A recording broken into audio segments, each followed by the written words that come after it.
Bismillahirrahmanirrahim. Assalamu alaikum students of grade 3. Hope you all are fine. I am your SST teacher. Dear students, open your SST book, Stepping Stone, page number 42. Students, today we are going to start our new chapter. Students, आज हम अपना new chapter start करेंगे. इसका name है natural, human and capital resources.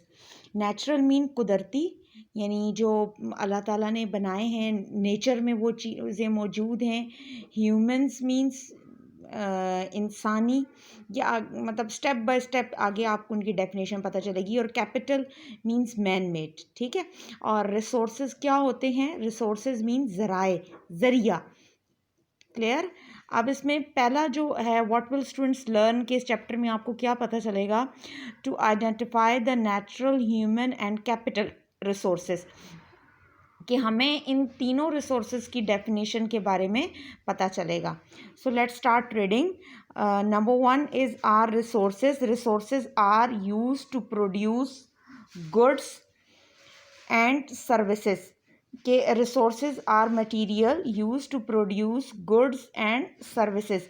के resources जो हैं वो ऐसा मटेरियल होता है, ऐसी चीज़ें होती हैं जिनके ज़रिए से हम मुख्तलिफ़ किस्म की चीज़ें बना सकते हैं. यहाँ पे गुड्स का मतलब है चीज़ें, और सर्विसेज का मतलब है काम. मुख्तलिफ़ तरीके से उनसे हम काम ले सकते हैं, ठीक है.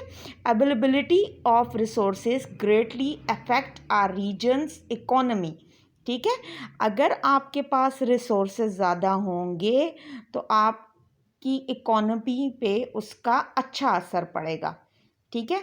अच्छा, रिसोर्सेज को आप अंडरस्टैंड करने के लिए मैं आपको एक एग्ज़ाम्पल देती हूँ. जैसे आप स्कूल की वैन है, ठीक है. स्कूल आप आते हो, वैन के ज़रिए आते हो, तो वैन आपका सोर्स है, ठीक है.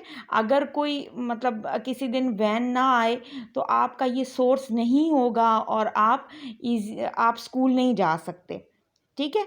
तो रिसोर्सेज आपकी चीज़ों के ऊपर पॉजिटिव इफ़ेक्ट डालते हैं, और अगर किसी भी एरिया में रिसोर्सेज ज़्यादा होंगे तो उस एरिया की इकोनॉमी पे अच्छा असर पड़ेगा.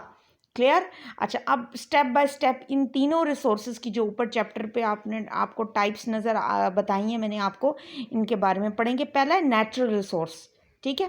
नेचुरल मीन्स अल्लाह ताला ने जो बनाया है, नेचर में मौजूद है. Human resources, capital resources. तो first of all we study about natural resources. Natural resources are raw materials found in the natural environment. कि ये वो मटेरियल है, ये वो चीज़ें हैं जो कि हमारे माहौल में कुदरती तौर पे मौजूद होती हैं, ठीक है. वाटर, अब कौन कौन सी चीज़ें हैं जो इंसान ने नहीं बनाई, अल्लाह ताला ने बनाई हैं. आपके माहौल में वो चीज़ें मौजूद हैं.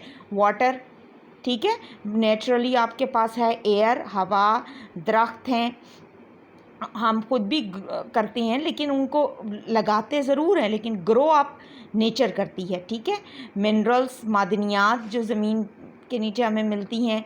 Soil, land forms and animals. ये कुछ उसने रिसोर्सेज आपको बताए हैं, नेचुरल रिसोर्सेज उसने बताए हैं. Some of these are considerably valuable and their availability contributes to the economic prosperity of a region. ये कहता है कि ये जो हैं रिसोर्सेज हैं, ये कहता है कि किसी भी मुल्क की या किसी भी एरिया की इकोनॉमी पर अच्छा या पॉजिटिव असर डालती हैं. एग्ज़ाम्पल्स देखें, फॉर एग्ज़ाम्पल देखो, ऑयल है, गैस है, कोल है, फॉरेस्ट, गोल्ड, डायमंड, मेटल. अब ये देखो, ये मिनरल्स हैं, ठीक है. नेचुरल रिसोर्सेज भी हैं ये, प्लस मिनरल्स हैं. अब किसी एरिया में ऑयल ज़्यादा है, जैसे सऊदी कंट्रीज़ हैं, देखिए वो जितनी ये चीज़ें ज़्यादा होंगी, नेचुरल रिसोर्सेज ज़्यादा होंगी, उतनी ही वो कंट्री प्रॉस्पर होगी, वो कंट्री तरक्की करेगी, उसकी इकॉनमी अच्छी होगी. ओके स्टूडेंट्स, इसको आपने 2 to 3 टाइम्स रीड आउट करना है. अगर कोई प्रॉब्लम है तो आप मुझसे पूछ सकते हैं. Thank you.